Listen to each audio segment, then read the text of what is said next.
जय हिंद साथियों। मैं पारस कुमार आप सभी का एक बार पुनः स्वागत करता हूं पारस फ्री एजुकेशन में। साथियों, आप सभी की डिमांड पर आज मैं मैथ के ऐसे महत्वपूर्ण प्रश्नों को लाया हूं जिनके आपके एग्जाम में आने की पूर्णतः संभावना है। इसलिए आप सभी से रिक्वेस्ट है, इस वीडियो को आप कंप्लीट देखिएगा। सारे प्रश्नों को आसान भाषा में ट्रिक और कॉन्सेप्ट से बताने वाला हूं। तो चलिए भाई, बिना समय गवाए शुरू करते हैं इस प्यारे से कमाल के वीडियो को। पहला प्रश्न क्या है? पहला प्रश्न यहाँ पर दिया गया है, एक वर्गाकार मैदान के चारों ओर बाड़ लगाने के लिए कितने मीटर फीते की आवश्यकता होगी यदि उस मैदान का विकर्णवत रास्ता 15√2 मीटर है। तो चलिए इस प्रश्न को हम सॉल्व करते हैं। प्रश्न में हमसे कहा गया है, क्या कहा गया है कि एक वर्गाकार मैदान है। मान लीजिए ये मैदान हो गया, ठीक है, जिसके चारों ओर हमें क्या है, यहाँ पर बाड़ लगाना है, ठीक है। और कहा गया है कि जो विकर्णवत रास्ता है, मान लीजिए ये रास्ता है, इसकी लंबाई कितनी है, 15√2 मीटर है, ठीक है। मतलब हम कह सकते हैं कि जो वर्ग का विकर्ण है उसकी लंबाई हमें दी हुई है। कितनी दी है विकर्ण की लंबाई? 15√2 मीटर दी है, ठीक है। अब वर्ग के विकर्ण के लिए सूत्र क्या होता है? तो आप कहोगे a√2 होता है वर्ग के विकर्ण का सूत्र। तो हमने यहां पर लिख दिया, बराबर यहां का ज्यों का त्यों लिख देंगे 15√2। अब देखिए √2 से क्या है, √2 कैंसिल हो जाएगा, तो यहां पर हमारा क्या मिलेगा, a बराबर 15 मीटर। मतलब जो वर्गाकार मैदान है इसकी जो भुजा है वो हमारे पास आ चुकी है, 15 मीटर होगी, ठीक है। इतना सभी को क्लियर हो गया। हमें क्या है, इस मैदान के चारों ओर क्या है, बाड़ लगाना था। क्या था, चारों ओर लगाना था हमें बाड़। ध्यान रखिएगा, जितना इसका परिमाप है उतनी लंबाई का हमें फीता चाहिए होगा। मतलब हम कह सकते हैं जो फीते की लंबाई है वह वर्ग के परिमाप के बराबर होगी, क्योंकि चारों ओर लगाना है जो कि परिमाप के बराबर हो जाएगा। तो वर्ग का परिमाप क्या होता है, 4a होता है ना। तो 4 लिखा, a का मान कितना निकाला हमने, 15, तो यहां पर हमने 15 लिख दिया। 4 गुणित 15 कितना हो गया, 15 चौके 60 मीटर। परिमाप कितना आ गया है, 60 मीटर। मतलब हम कह सकते हैं जो फीते की लंबाई है वह भी 60 मीटर होगी। विकल्प डी यहां पर हमारा राइट आंसर हो जाएगा। क्लियर हो गया ना। चलिए भाई, इसके बाद हम अगला क्वेश्चन लेते हैं। और आप सभी से रिक्वेस्ट है, वीडियो पसंद आए आपको वीडियो को लाइक करना है और जो भी आपके फ्रेंड हैं उनके साथ इसको शेयर भी कर देना है। यहां पर कहा गया है, एक द्विअंकीय संख्या के दोनों अंकों को परस्पर बदलने के बाद प्राप्त संख्या मूल संख्या से 18 कम है। संख्या के दोनों अंकों का योग 16 है, मूल संख्या क्या होगी? ध्यान रखिएगा साथियों, जब भी आपको ऐसा क्वेश्चन आए तो आपको उन्हें ऑप्शन के आधार पर हल करना है। जैसे यहां पर आप देखें, यहां पर हमें दिया गया है कि दोनों अंकों का योग कितना है, 16। तो यहां पर आप देखें 9 और 7 16 हो जाएगा, बिल्कुल सही है, 7 और 9 16 हो जाएगा। लेकिन यहां पर क्या है, 8 और 7 15 होगा। मतलब विकल्प बी तो अपना हो ही नहीं सकता, ठीक है। अब हमारे पास क्या बचा, विकल्प ए और विकल्प सी। इसको हम चेक करते हैं। सबसे पहले हम विकल्प ए को चेक करते हैं, 97। दोनों अंकों का योग 16 है क्या, बिल्कुल भाई, 9 और 7 16 हो जाएगा। पहली कंडीशन ठीक बैठ रही है। दूसरी कंडीशन क्या थी, संख्या के दोनों अंकों को परस्पर बदलने के बाद प्राप्त संख्या मूल संख्या से 18 कम हो जाती है। यहां पर क्या था, 97। अंकों को बदलेंगे तो क्या है, 7 आगे हो जाएगा और 9 पीछे हो जाएगा, ठीक है। कितना डिफरेंस हो गया, तो हम क्या करेंगे, डिफरेंस को पता करने के लिए घटा देंगे। 7 का 17, 17 में से 9 गया, 8 बचा। 9 में से 7 गया और एक वहां का, तो 9 में से 8 जाएगा तो बचेगा 18, ठीक है। मतलब हम कह सकते हैं यदि हमने अंकों को बदला है तो संख्या क्या है, 18 कम हो गई है और दोनों अंकों का योग 16 भी हो रहा है। मतलब यहां पर हम कह सकते हैं ये जो कंडीशन है विकल्प ए में बिल्कुल ठीक बैठ रही है, यही अपना राइट आंसर हो जाएगा, ठीक है। ओके, चलिए इसके बाद हम अगला क्वेश्चन लेते हैं। और यहाँ पर मैं जो आपको क्वेश्चन करवाऊंगा वैसे ही क्वेश्चन एग्जाम में आने वाले हैं, इस बात से आप बिल्कुल भी निश्चित रहें। गणित का शिक्षक अज्ञात से ज्ञात की ओर शिक्षण सिद्धांत का पालन किस विधि में करता है? ध्यान रखिएगा, अज्ञात से ज्ञात की ओर यहाँ पर बात हो रही है। तो हम जानते हैं भाई, जो हमारी निगमन विधि होती है, निगमन विधि में क्या होता है, हम नियम से उदाहरण की ओर जाते हैं। नियम से कहाँ जाते हैं? उदाहरण की ओर जाते हैं। और सामान्य से हम विशिष्ट की ओर जाते हैं निगमन विधि में। और अज्ञात से ज्ञात की ओर भी हम निगमन विधि में जाते हैं। ठीक है, मतलब हम कह सकते हैं यहां पर जो राइट आंसर हमारा विकल्प डी के साथ जाएगा, निगमन विधि। ठीक है, आगमन विधि में नहीं होता है, ना खेल विधि में होता, ना प्रदर्शन विधि में होता है। ठीक, चलिए इसके बाद हम अगला क्वेश्चन लेते हैं। बहुत ही शानदार लाजवाब क्वेश्चन है सारे ही, इसलिए आपको बिल्कुल कंसंट्रेशन के साथ देखना है। चलिए यहां पर देखिए क्या कहा गया है। मोहन प्रतिदिन फल विक्रेता से 2 दर्जन केले, 1/2 किलोग्राम सेब तथा 1/2 किलोग्राम अन्य प्रकार के फल लाता है। यदि आधा दर्जन केलों का वजन 750 ग्राम हो तो वह एक दिन में कितने किलोग्राम फल लाता है? यहां पर आप एक चीज देखें, हम जानते हैं एक दर्जन में 12 होते हैं। कितने होते हैं? एक दर्जन में 12 होते हैं। यहां पर मोहन क्या करता है? कितने केले लाता है? 2 दर्जन केले लाता है, मतलब मोहन 24 केले लाता है। और यहां पर कहा गया है कि आधा दर्जन केलों का जो वजन है 750 ग्राम है। यहां पर कहा गया है ना कि आधा दर्जन केलों का वजन कितना है? 750 ग्राम है, मतलब 6 केलों का जो वजन है वो यहां पर दिया गया है 750 ग्राम। अब आप लोग ये बताएं, जब 6 केलों का वजन 750 ग्राम है तो 24 किलो का कितना होगा?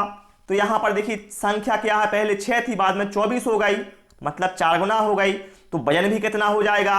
वजन भी यहां पर भैया 4 गुना हो जाएगा। तो 750 का 4 गुना कितना हो जाएगा? आप जानते हैं 750 का 4 गुना हो जाएगा 3000 हो जाएगा। ठीक है, मतलब क्या है, 24 किलो का वजन होगा 3000 ग्राम। तो यहां पर जो ग्राम में है ग्राम 3000, इसको हम क्या करेंगे, किलोग्राम में चेंज कर देंगे। ठीक है, तो क्या करेंगे, 1000 से भाग लगा देंगे। ठीक है, तो कितना आ जाएगा? 3 किलोग्राम। मतलब जो किलो का वजन है वो हमारे पास आ गया है 3 किलोग्राम।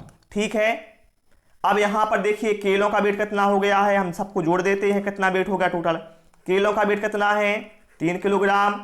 और यहां पर आप देख सकते हैं 1/2 किलोग्राम सेब, मतलब आधा किलोग्राम उसने क्या है, सेब खरीदे, मतलब 0.5 किलोग्राम सेब खरीदे थे। और 1/2 किलोग्राम अन्य प्रकार के फल। 1/2 का मतलब कितना है? 1.5 किलोग्राम है ना, मतलब 1.5 किलोग्राम उसने क्या है, अन्य फल खरीदे। तो टोटल वेट कितना हो गया? देखिए आधा और 1.5 कितना हो गया? 2 हो गया। 2 और 3 कितना हो गया? 5। मतलब टोटल उसने 5 किलोग्राम फल खरीदे हैं। यहां पर राइट आंसर हमारा विकल्प बी के साथ जाएगा। मैं यहां पर छोटी छोटी चीजें इसलिए बताता हूं ताकि आपका कॉन्सेप्ट क्लियर हो जाए, बिल्कुल भी आपको किसी प्रकार का डाउट ना रहे। चलिए इसके बाद हम अगला क्वेश्चन लेते हैं। निम्न समूहों में से कौन सा अवरोही क्रम में है? अवरोही क्रम का मतलब क्या होता है? अवरोही क्रम का मतलब होता है घटते क्रम में, मतलब पहले सबसे बड़ी संख्या आएगी, उसके बाद उससे छोटी, उसके बाद उससे छोटी। ठीक है, तो यहां पर पहले आप जो भिन्न दी हुई है वो लिख लीजिए। 1/2 दिया है, 5/6 दिया है और 7/8 दिया। ये 3 प्रकार की भिन्न हमें दी हुई हैं। तो यहां पर आप देखें 1/2 में कितना अंतर है, यहां पर 1 का अंतर है। 5 और 6 में कितना अंतर है? 1 का अंतर है। और 7 और 8 में भी 1 का अंतर। मैंने आपको बताया था कि जब आपको भिन्नों के अंश और हर में अंतर बराबर देखने को मिले तो वहां पर क्या होता है, जिसका अंश बड़ा होगा वह भिन्न सबसे बड़ी होगी और जिसका अंश सबसे छोटा होगा वह भिन्न सबसे छोटी होगी। चूंकि यहां पर हमें क्या है, इनको आरोही क्रम में लगाना है, मतलब पहले सबसे बड़ी भिन्न आएगी। तो सबसे बड़ा अंश किसका है? 7 का है। तो सबसे बड़ी भिन्न कौन हो गई? 7/8 हो गई। इससे छोटा कौन है? 5 है, मतलब दूसरे नंबर पर 5/6 आएगा और तीसरे नंबर पर आएगा 1/2। ये भिन्नों का क्या अवरोही क्रम हो गया। ठीक है, जब अंतर बराबर होगा तो यही चीज काम आएगी। ठीक है, तो ऐसा दिया है मैं विकल्प सी में, जो कि हमारा राइट आंसर हो जाएगा। ठीक है, कॉन्सेप्ट क्लियर होता जा रहा है बिल्कुल सभी का। बिल्कुल भाई, चलिए इसके बाद हम अगला क्वेश्चन लेते हैं, देखते हैं क्या कहा गया है। लुप्त पद ज्ञात करें। ये जो क्वेश्चन है आपके पैटर्न से लिया गया है। आपके सिलेबस में क्या है, पैटर्न है। आप लोग बार बार बोलते हो पैटर्न में सवाल कैसे आते हैं, तो भाई ये पैटर्न का ही सवाल है। यहां पर आपको क्या होता है, जो यहां पर एक पैटर्न दिया होता है उसको आपको पहचानना होता है और उसी के अनुसार आपको आगे वाला जो पैटर्न है वो तैयार करना होता है। तो यहां पर आप देखें, यहां पर 7 और 2 और यहां पर 70 है। तो यहां पर हम एक चीज देखें, 7 और 2 का गुणा करेंगे तो कितना आ जाएगा, 14 आ जाएगा। ठीक है, लेकिन यहां पर 70 है। लेकिन यदि हम भैया 14 में गुणा कर दें 5 का तो हमें 70 मिल जाएगा ना। ठीक है, इसी तरह से यहां भी हो सकता है। देखिए 11 में यदि हम यहां पर देखें, विकल्प बी में दिया है 3, यदि हम यहां पर 3 होता तो हम 11 में 3 का गुणा करते तो कितना हो जाता, 11×3 33 हो जाता ना। फिर यदि हम 33 में गुणा कर देते 5 का तो कितना हो जाता, 165 हो जाता। मतलब यहां पर 3 आएगा। ये बिल्कुल यहां पर सही बैठ रहा है। जो पैटर्न नीचे काम कर रहा था वहीं ऊपर काम कर रहा है। तो यहां पर राइट आंसर किसके साथ जाएगा, हमारा विकल्प बी के साथ जाएगा। यहां पर 3 आएगा। ठीक है, चलिए इसके बाद हम अगला क्वेश्चन लेते हैं। अब यहां पर देखिए 7:15 शाम से 3 घंटा 53 मिनट का पहले समय क्या था। देखिए इस प्रश्न को आपको मैं ऐसा चीज बताने वाला हूं, कैसा भी सवाल आ जाए आप कभी गलत नहीं कर सकते। देखिए यहां पर कितना है, जो समय दिया है पहले वो लिख लो, 7:15 की बात हुई है। इससे 3 घंटा 53 मिनट पहले समय क्या था, तो जितने घंटा पहले पूछा गया है उतने आपको घटा देना है। 3 घंटा 53 मिनट पहले से निकालना है तो हम 3 इसमें से घटा देंगे। ध्यान रखिएगा, घंटे में से घंटा घटेगा और मिनट में से मिनट घटेगा। देखिए 7 घंटे में से 3 घंटा घट जाएगा, सही बात है। लेकिन यहां पर आप देखें 15 मिनट में से 53 मिनट नहीं घटेगा। तो आप क्या करेंगे, जो यहां पर 7 घंटा है यहां से 1 घंटा निकाल लेंगे। 7 घंटे में से हमने 1 घंटा निकाला तो यहां बचा 6 घंटा, और जो 1 घंटा हमने निकाला है उसको हम क्या करेंगे, 15 मिनट में जोड़ देंगे। 1 घंटा निकाला है मतलब हमने 60 मिनट यहां से निकाला है, तो उसको हम 15 में जोड़ेंगे तो 60 और 15 कितना हो गया, 75 हो गया। ठीक है, बाकी आप नीचे का आप ज्यों का त्यों आप लिख सकते हैं। घटाने के लिए 3×53 हमने ऐसा इसलिए किया यहां पर ताकि हमें घटाने में आसानी हो। बात वही है, घंटे को यहां से निकालकर मिनट में हमने जोड़ दिया। ठीक है, अब आप यहां पर आसानी से घटा सकते हैं। 6 में से 3 जाएगा, 3 बचेगा।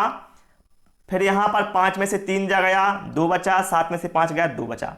मतलब 3/22 यहां पर अपना राइट आंसर हो जाएगा। जो विकल्प बी में दिया है ये अपने यहां पर राइट आंसर हो जाएगा।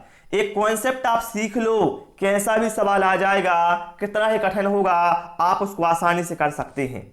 ठीक है, चलिए इसके बाद हम अगला क्वेश्चन लेते हैं। यहां पर हमें कहा गया है एक संख्या दी हुई है 1,32,943 के 1,00,000वें व 10,000वें स्थान वाले अंकों को परस्पर बदल दिया जाए तो नई संख्या मूल संख्या से कितनी अधिक हो जाएगी। पहली बात तो आप यहां पर जो संख्या दी गई है उसको लिखें। संख्या की क्या दी गई हमें, 1,32,943। इकाई दहाई सभी को आता होगा। ठीक है, देखिए इकाई हो गया, ये दहाई, ये सैकड़ा, ये हजार, ये 10,000 और ये लाख। तो यहां पर क्या कहा गया है, 1,00,000वें मतलब 1,00,000वां पद ये हो गया। ठीक है, 1,00,000वां अंक क्या हो गया, ये हो गया। और 10,000वें वाले 10,000वां ये हो गया। ठीक है, क्या हुआ, देखिए ये हो गया हमारा 1,00,000 वाला अंक और ये हो गया हमारा 10,000 वाला अंक है ना। इकाई दहाई के हिसाब से 10,000 के स्थान पर आ रहा है। तो यहां पर क्वेश्चन में कहा गया था जब इन अंकों को आपस में बदल दिया जाता है तो जो नई संख्या बनेगी वह मूल संख्या से कितनी अधिक हो जाएगी। तो पहली बात तो इन दोनों को अंकों को हम बदलते हैं, 3 की जगह पर हम 1 लिख देंगे और 1 की जगह पर 3 लिख देंगे। ठीक है, हमने अंकों को यहां पर बदल दिया। ठीक है, अब यहां पर आप देखें डिफरेंस कितना हो गया है दोनों संख्याओं में। तो इसको पता करने के लिए आप क्या करेंगे, जो नई संख्या है उसमें से आप जो पुरानी संख्या थी उसको घटा देंगे तो पता चल जाएगा कितना ये अंतर आ गया है। देखिए घटाइए, 0 0 0, यहाँ पर 0, यहाँ पर 31 में से 13 जाएगा तो कितना 18। आप देख सकते हैं यदि हमने ऐसा किया है तो यहाँ पर आप देख सकते हैं 1,80,000 ये संख्या अधिक हो गई है, जो नई संख्या आई हुई है। तो यहाँ पर राइट आंसर हमारा विकल्प ए के साथ जाएगा। ऐसे क्वेश्चन आपके एग्जाम में आने वाले हैं। ठीक है, चलिए भाई इसके बाद हम अगला क्वेश्चन लेते हैं।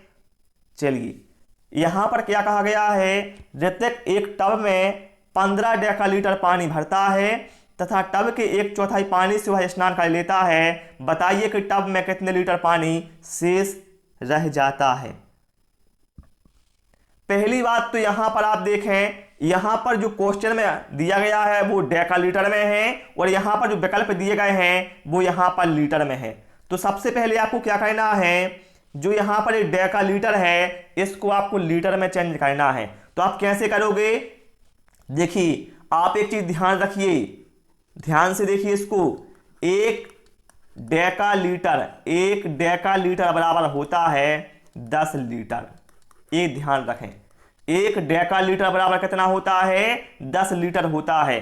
तो यहां पर कितना दिया है, मैं 15 डेकालीटर। तो 15 डेकालीटर बराबर कितना हो जाएगा, 15 डेकालीटर बराबर कितना हो जाएगा, 15 गुणित 10, क्योंकि 1 डेकालीटर का मान होता है 10 लीटर। तो 15 गुणित 10 मतलब कितना हो गया, 150 लीटर। ये हमारे पास पता चल गया हमें कि टब है उसमें 150 लीटर पानी है। कितना है, 150 लीटर पानी है। ठीक है, अब ऋतिक भैया ने क्या किया, इस टब के 1/4 पानी से स्नान कर लिया। कितना कर लिया, 1/4 पानी से स्नान कर लिया।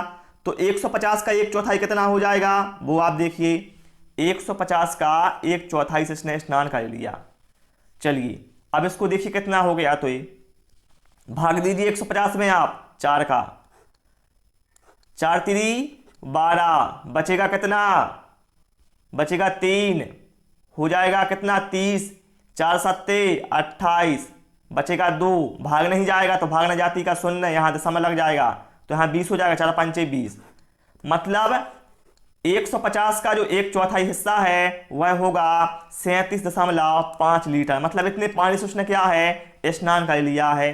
तो बताना है कि टब में कितना पानी शेष रह गया है। अब तो बहुत आसान है भैया, टब में टोटल पानी था 150 लीटर, जिसमें से क्या है 37.5 लीटर से उसने स्नान कर लिया। तो कितना बचा, तो बस घटा दो उसको, 150 में से घटा दो आप 37.5। ठीक है, तो कितना आ जाएगा, तो हमारे पास आ जाएगा 112.5, 112.5 आ जाएगा, है ना। तो ऐसा दिया है विकल्प सी में 112 सही 1/2 लीटर, मतलब 112.5 लीटर। विकल्प सी यहां पर हमारा राइट आंसर हो जाएगा। समझ गए ना, मैंने यहां पर कॉन्सेप्ट किया था ए वाला कि डेका लीटर को लीटर में आकर कैसे चेंज करते हैं, इसको आप ध्यान रखिएगा। 1 डेका लीटर बराबर होता है 10 लीटर। ये जो क्वेश्चन है साथियों आपके बहुत ही शानदार हैं। ठीक है, चलिए अगला क्वेश्चन देखते हैं। दो संख्याओं का योग और गुणनफल क्रमशः 15 और 56 है, तब उनके व्युत्क्रमों का योग क्या होगा। ये क्वेश्चन भी एग्जाम में क्या है, बार बार ट्रेंड करता है। मान लीजिए हमने दो संख्याएं x और y थी, ठीक है।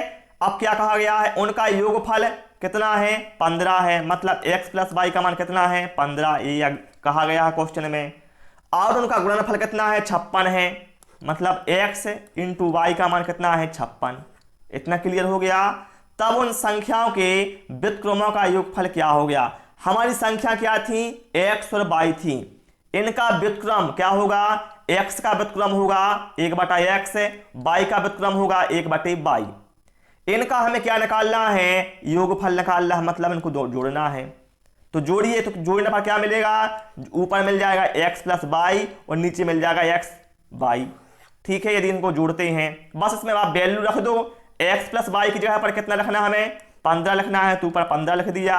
एक्स वाई का मान 56 है, तो एक्स वाई की जगह पर 56 लिख दिया। बस कितना गया, 15/56, विकल्प सी में दिया है ना ये हमें, यही अपना राइट आंसर हो जाएगा।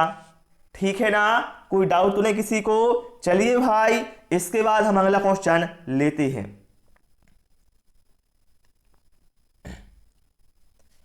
एक विद्यार्थी 8 मीटर चौड़े तथा 10 मीटर लंबे आयत का परिमाप निम्न क्रिया द्वारा निकालता है।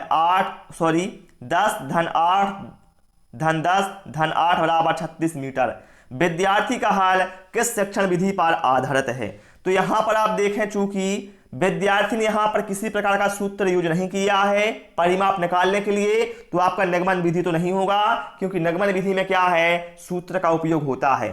ठीक है ना, यहां पर कोई विश्लेषण किया है, बल्कि उसने क्या है, वह है उदाहरण से नियम की ओर गया है। मतलब उसको पता है कि परिमाप में क्या होता है, परिमाप में चार भुजाओं का योग होता है, तो परिमाप निकल आता है ना। मतलब वहां पर इसने आगमन विधि का यूज किया है। ठीक है, चलिए इसके बाद हम अगला क्वेश्चन लेते हैं। कहा गया है यहां पर 4 मीटर लंबाई, 2.5 मीटर चौड़ाई तथा 1.5 मीटर ऊंचाई की टंकी में कितने किलोग्राम पानी आएगा। सबसे पहले आपको क्या है, टंकी का आयतन निकालना है। क्या निकालना है आपको, टंकी का आयतन निकालना है। तो आयतन कैसे निकलेगा, लंबाई गुणित चौड़ाई गुणित ऊंचाई। लंबाई कितनी है 4, चौड़ाई कितनी है 2.5 मीटर, ऊंचाई कितनी है 1.5। इसका आप गुणा कीजिए। सबसे पहले आप एक काम करें, 4 का गुणा करें 2.5 में। देखिए 2.5 का मतलब क्या होता है, आप इसे अपनी भाषा में समझें। 2.5 का मतलब होता है 2.5। ठीक है, तो 4 का यदि आप 2.5 गुना करेंगे तो कितना हो जाएगा। देखिए 4 का 2 गुना कितना होता है, 8 होता है ना। और 4 का 2.5 गुना कितना हो जाएगा, 10 हो जाएगा। ठीक है, 4 का हमने गुणा किया 2.5 में, 10 हो गया। फिर इसका गुणा होगा 1.5 में। देखिए 1.5 का मतलब क्या है, 1.5 गुना। 10 का 1.5 गुना कितना हो जाएगा, 10 का 1.5 गुना हो गया 15। मतलब हम कह सकते हैं यदि हम तीनों का गुणा करेंगे तो हमें मिलेगा 15। ठीक है, हमारे पास क्या है, टंकी का आयतन आ गया है 15 घन मीटर। अब आपको एक चीज ध्यान रखना है, ध्यान रखिएगा, 1 घन मीटर में 1000 किलोग्राम पानी आता है। क्या आता है, 1 घन मीटर में आता है 1000 किलोग्राम पानी। तो 15 घन मीटर में कितना पानी आएगा, तो आपको क्या करना पड़ेगा, इसमें गुणा करना पड़ेगा 1000 का, तो कितना हो जाएगा 15,000 किलोग्राम हो जाएगा। मतलब हम कह सकते हैं ये जो टंकी है इसमें 15,000 किलोग्राम पानी आएगा। विकल्प सी यहां पर हमारा राइट आंसर हो जाएगा। देखिए यदि आपको यहां पर कठिनाई हो रही है गुणा में, तो आप इसको ऐसा भी कर सकते हैं। देखिए यहां पर दूसरा तरीका बताता हूं, 4 लिखा, यहां पर कितना है 2.5, मतलब इसको लिख सकते हैं अपन 5/2, क्योंकि 2.5 है। ठीक है, और यहां पर 1.5 है, 1.5 को लिख सकते हैं अपन 3/2, ऐसा भी कर सकते हैं। फिर आप क्या करते, 2 दूनी 4, इसको काट देते, 2 से 2 काट देते, ऊपर क्या बचता 5 गुणा 3 मतलब 15 बचता। तो इस तरीके से भी आप यहां पर कर सकते हैं, जो भी आपको ठीक लगे वैसा आप कर लेना। चलिए इसके बाद हम अगला क्वेश्चन लेते हैं। अब देखें यहां पर बहुत ही शानदार लाजवाब क्वेश्चन है। चित्र में ओ वृत्त का केंद्र है। ये जो ओ है ये क्या है, वृत्त का केंद्र है। ठीक है, जीवा ए बी बराबर 4 सेंटीमीटर, जो ए बी है कितनी है 4 सेंटीमीटर है, तथा त्रिज्या ओ ए बराबर 4 सेंटीमीटर, जो त्रिज्या है ना ओ ए कितनी है, ओ ए भी क्या है 4 सेंटीमीटर है। ठीक है, वृत्त पर एक बिंदु सी है, एक बिंदु क्या है यहां पर सी है, जो तो कोण ACB का मान कितना होगा, कोण ACB का मान कितना होगा। यहां पर आप एक चीज समझें, देखें यहां पर जो AB का मान है वो हमें दिया है एग्जाम में कितना, यहां पर क्वेश्चन में कितना दिया है, AB का मान हमें दिया है 4 सेंटीमीटर, और ओ से लेकर ए तक की जो दूरी है इसका मान भी हमें दिया है कितना, 4 सेंटीमीटर। तो देखिए जितनी लंबाई ओ ए की होगी उतनी लंबाई कितनी होगी, ओ बी की लंबाई भी यहाँ पर 4 सेंटीमीटर होगी, क्योंकि यहाँ पर आप देख सकते हैं ये क्या है, वृत्त की त्रिज्या है। और आप जानते हैं वृत्त की त्रिज्या से मतलब वृत्त के केंद्र से परिधि के किसी भी बिंदु पर जो दूरी होती है वह बराबर होती है। मतलब हम कह सकते हैं ओ ए बी और ओ बी जो ये त्रिभुज बन रहा है, यहां पर आप ये जो त्रिभुज दिख रहे हैं इसकी तीनों भुजाएं बराबर हो रही हैं। मतलब त्रिभुज कैसा होगा, त्रिभुज यहां पर समबाहु त्रिभुज होगा और समबाहु त्रिभुज के जो कोण होते हैं वह बराबर होते हैं। समबाहु त्रिभुज के जो तीनों कोण होते हैं वह 60-60 अंश के होते हैं। ठीक है, तो यहां पर आप ध्यान रखिएगा, जो यहां पर हमने कोण निकाल लिया है 60-60 अंश है, इसको पहले अलग कर देता हूं। हमने कोण फाइंड निकाल लिए कि इसके कोण कितने होंगे, 60-60 अंश के होंगे। ध्यान रखिएगा जितना यहां पर जो कोण बन रहा है ओ पर ए वाला और जो सी पर बन रहा है सी का जो कोण है वह इसका आधा होता है, ये परिमेय होता है, आपने पहली कक्षा में पढ़ा होगा। मतलब यहां पर 60 है तो यहां पर कितना होगा, 30। यदि यहां पर 100 होता तो यहां पर 50 होता। तो कॉन्सेप्ट यही था यहां पर, तो यहां पर राइट आंसर हमारा विकल्प सी के साथ जाएगा। ठीक है, चलिए इसके बाद हम अगला क्वेश्चन लेते हैं। देखिए इसको देखिए आप, ये आ गया अपना दंड आरेख से, है ना। नीचे दिया गया ग्राफ पढ़िए तथा प्रश्न का उत्तर दीजिए। देखिए पहले इस ग्राफ को हमें पढ़ना है।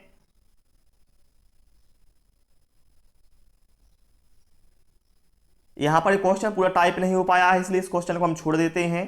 ठीक है, उसका कुछ रह गया है। ठीक है, चलिए अगला क्वेश्चन देखिए आप। तो क्या है यहां पर अगला क्वेश्चन, यदि कागज की 18 सीटों का भार 50 ग्राम है। क्या है, 18 सीटों का जो भार है, 18 सीटों का भार कितना है, 50 ग्राम है। तो उसी कागज की कितनी सीटों का भार 3/4 किलोग्राम होगा। तो यहां पर क्या है, हमें पहले तो 18 सीटों का भार दिया है 50 ग्राम, तो एक सीट का कितना होगा, एक सीट का भार निकालिए। पहली बात तो आप एक सीट का भार कितना होगा, 50/18। इसको काट दीजिए 2 से, 2 × 18, 2 × 25 = 50। मतलब कितना आ गया, एक सीट का भार होगा 25/9 ग्राम। हमने एक सीट का भार निकाल लिया। अब यहां पर क्या कहा गया था कि 3/4 किलोग्राम भार में कितनी सीटें होंगी। तो पहली बात तो जो 3/4 किलोग्राम है इसको हम क्या करेंगे, ग्राम में चेंज करेंगे। 3/4, पहले इसको सामान्य भिन्न में चेंज करिए आप। 4 × 3 कितना हो गया, 12, 12 और 3 15, 15/4 लिख सकते इसको, है ना। 3 × 4 = 12 हो गया और 12 में 3 जोड़े तो 15 हो गया। 15/4 इसको हमने सामान्य भिन्न में चेंज कर लिया। अब इसको क्या है, 1 किलोग्राम में था, इसको करना है ग्राम में। तो हमें पता है हम किलोग्राम से ग्राम में बदलने के लिए 1000 का इसमें क्या है, गुणा कर देंगे। ठीक है, तो कितना हो जाएगा, देखिए इसको काट दो सीधा, 4 दूना 8 बचा 2, तो यहां पर 20 हो जाएगा, 4 × 5 = 20 और 0 का 0, 250 बार कट गया।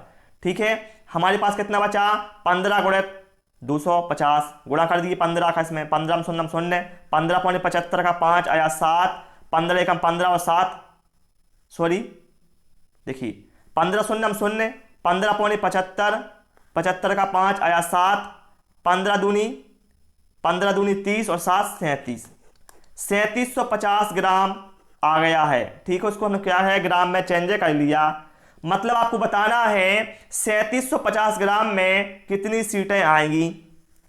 तो भैया हमें पता है एक सीट का वेट कितना था, 25/9 ग्राम था। तो यदि इसमें हम एक सीट के भार से भाग लगा दें तो पता चल जाएगा कितनी सीटें आएंगी। मतलब इसमें क्या है, 25/9 का भाग देना है, तो इसमें भाग दीजिए आप। ठीक है, क्या इतना था, 3750।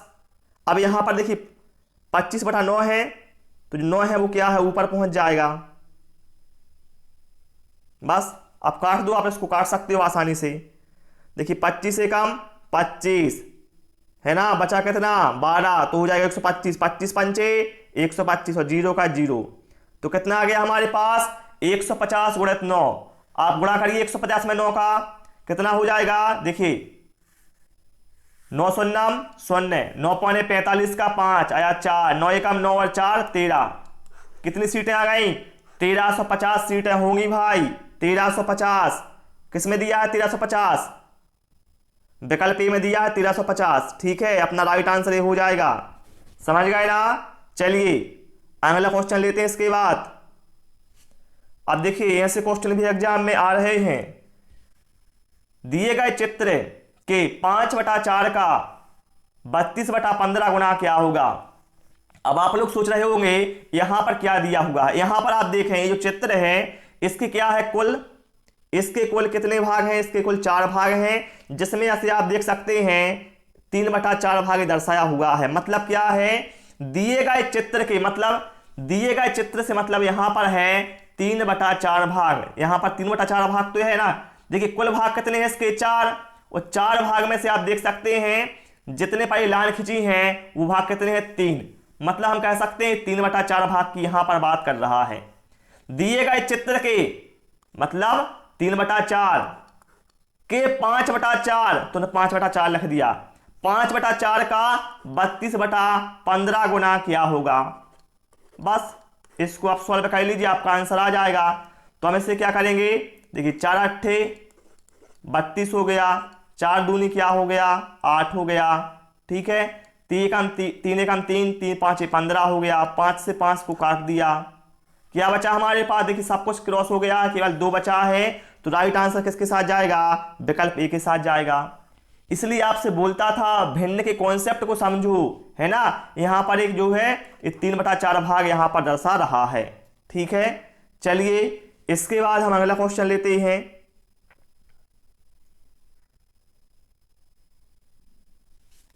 एक तांबे के तार को वर्ग के आकार में मोड़ने पर वह 121 वर्ग सेंटीमीटर क्षेत्रफल घेरता है। यदि इसी तार को वृत्त के आकार में मोड़ा जाए तो वृत्त का क्षेत्रफल क्या होगा? अब देखें यहां पर तांबे का तार है, ठीक है, वर्ग के आकार में मोड़ने पर वह 121 वर्ग सेंटीमीटर क्षेत्रफल घेरता है। देखिए वर्ग का क्षेत्रफल कितना होता है? ए स्क्वायर होता है। और यहां पर कहा गया है कि जो तांबे का तार है यदि उसको वर्गाकार आकार में मोड़ते हैं तो 121 वर्ग सेंटीमीटर क्षेत्रफल लेता है। मतलब ए इसके बराबर कितना आ जाएगा? 121। तो ए बराबर कितना हो जाएगा? इस पर रूट लग जाएगा 121। 121 का वर्गमूल कितना होता है? 11 होता है। मतलब ए का मान हमने निकाल लिया, कितना आ जाएगा? 11 आ जाएगा। ठीक है, क्लियर हो गया ना इतना? चलिए अब देखिए यदि इसी तार को वृत्त के आकार में मोड़ा जाए तो वृत्त का क्षेत्रफल क्या होगा? देखिए यहां पर हमने ए का मान तो निकाल लिया है। अब यदि हमें तार की लंबाई पता करनी है कि भैया तार की लंबाई कितनी है, तो ध्यान रखिएगा जो तार की लंबाई है वह है वर्ग के परिमाप के बराबर होगी, है ना, होगी ना, क्योंकि जितनी लंबाई है उतने में ही तो हम उसको मोड़ रहे हैं। मतलब क्या है? तार की लंबाई वर्ग के परिमाप के बराबर होगी। तो परिमाप कितना होता है इसका? 4a होता है। तो 4 लिखा और a का मान यहां पर निकाल चुके हैं 11। तो कितना हो गया? 44। मतलब तार की लंबाई कितनी आ गई हमारे पास? 44 सेंटीमीटर आ गई। ठीक है, इस तार की लंबाई आ गई। अब कहा गया है यदि इसी तार को वृत्त के आकार में मोड़ा जाए तो वृत्त का क्षेत्रफल क्या होगा? देखिए तार की जो लंबाई आ गई यहां पर 44 सेंटीमीटर। अब इसको क्या करना है? वृत्त के मतलब वृत्त के आकार में मोड़ना है तो वृत्त का क्षेत्रफल बताना है कितना होगा। तो ध्यान रखिएगा जो वृत्त की परिधि होगी, जो वृत्त की परिधि 2πr होगी वह इस तार की लंबाई के बराबर होगी ना। अब यहां पर देखिए 2 लिखा, पाई का मान 22/7 लिखा, r ज्यों का त्यों बराबर 44। अब देखिए यहां पर हम काट सकते हैं 22 दूना 44, 2 से 2 काट दिया। तो यहां पर क्या मिल गया हमें? यहां से हमें इस साइड बचेगा केवल, यहां पर बचेगा r/7 बराबर 1। तो r बराबर कितना आ गया हमारे पास? 7 सेंटीमीटर आ गया। मतलब हमारे पास क्या है? वृत्त की जो त्रिज्या है वो आ चुकी है 7 सेंटीमीटर होगी। ठीक है, अब यहां पर कहा गया है कि जो आप इस तार को 7 सेंटीमीटर त्रिज्या में मोड़ेंगे तो इस वृत्त का क्षेत्रफल आकर क्या होगा। तो वृत्त का क्षेत्रफल क्या होता है हम जानते हैं, पाई आर स्क्वायर होता है। पाई का मान कितना हो जाएगा 22/7 हो जाएगा। आर स्क्वायर का मान कितना हो जाएगा, आर का मान 7 है तो आर स्क्वायर का मान कितना हो जाएगा 49। ठीक है, अब देखिए 7 एकम 7, 7 सतैया 49, काट दिया हमने 49 को 7 से। क्या बचा हमारे पास 22 × 7 बचा। तो आप जानते हैं 22 सत्ते कितना होता है 154 सेंटीमीटर, 154। मतलब हम कह सकते हैं जो वृत्त का क्षेत्रफल है वह 154 वर्ग सेंटीमीटर होगा। विकल्प सी यहां पर हमारा राइट आंसर होगा। देखिए ऐसे प्रश्न क्या है एग्जाम में आपके 2 से 3 जरूर मिलेंगे आपके मैथ में, क्योंकि एग्जाम में सब तरह के प्रश्न आते हैं, इजी भी आते हैं, मीडियम भी आते हैं और हार्ड लेवल के भी आते हैं। लेकिन कॉन्सेप्ट ध्यान रखिएगा, बहुत आसान सवाल था, ऐसा कोई कठिन सवाल ये नहीं था। ठीक है, चलिए इसके बाद अगला क्वेश्चन देखते हैं। 3 और 1/3 समकोणों में डिग्रियों की संख्या क्या होगी। सबसे पहले यहां पर क्या है 3 और 1/3, क्या है 3 और 1/3 समकोणों में डिग्रियों की संख्या। तो देखिए समकोण की बात हुई है तो 3 में कितना समकोण हो जाएगा, तो इसमें क्या है 3 में गुणा करेंगे 90 का, प्लस 1/3 में कितना हो जाएगा तो इसमें भी गुणा कर देंगे 90 का, है ना। तो आपको पता चल जाएगा कितनी डिग्री, यहां पर कितना हो जाएगा 9 3 27, 270 डिग्री होगा यहां पर 3 में। तो यहां पर कितना हो गया 3 3 का 9, 0 का 0, यहां पर 30 डिग्री, मतलब क्या है 300 डिग्री यहां पर अपना राइट आंसर हो जाएगा विकल्प बी। ठीक है, ऐसे क्वेश्चन भी एग्जाम में आते हैं।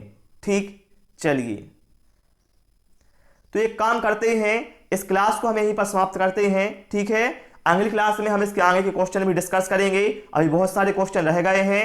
ओके, तो प्यारे साथियों क्लास पसंद आई उससे भी रिक्वेस्ट है वीडियो को लाइक करें, शेयर करें। Thanks for watching this video.